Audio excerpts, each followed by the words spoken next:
Жалгыз намаз окуп жатканда биринчи каадада аттахияттан кийин салават окуп калса, сажда сахвы кылуу керек экен. А эгерде жамаат менен имамга уюп окуп жатканда аттахияттан кийин салаваттын биринчи сабын окуп алса, эмне кылуу керек? Эми бул киши түшүнүптүр. Эгерде жалгыз окуп атканда 4 рекеттик намаздын экинчи рекетинде аттахияттан кийин 3кө туруш керек эле да. Турбастан салаватты окуп ийсе, эмне болот?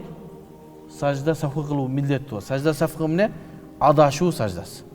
Ал канча өлчөмдө болуш керек? Аллахумма салли аля сейдина Мухаммад десе болду. Не болот? Сажда сафкы милдет. Аллахумма десе эчтеке болбойт. Аллахумма салли аля эчтеке болбойт.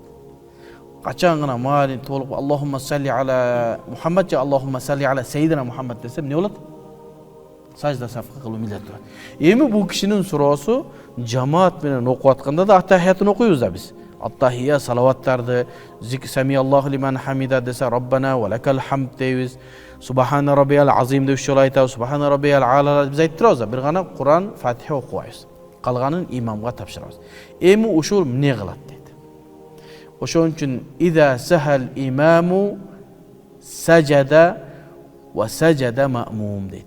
Эгерде имам саха адашса сажада сажда кылат, фасажадал маъмун. А маъмун аркасында уйгандар да анын аркасынан сажда кылыш керек. Себеби эмне?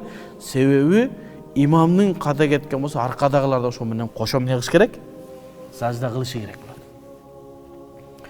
Эми өзү ката кетсечи, имам эмес. Өзү ката кете турган болсо ал сажда кылбайт. Себеби ал имамды ээрчип аткан болот дагы, имамды ээрчигенден кийин ката кетсе дагы токтоп тура берет. Имамга каршы келип, аны эмне сажда кылбайт. Себеби имамды ээрчүүсү милдет. Ага каршы келбеши керек. Мындай.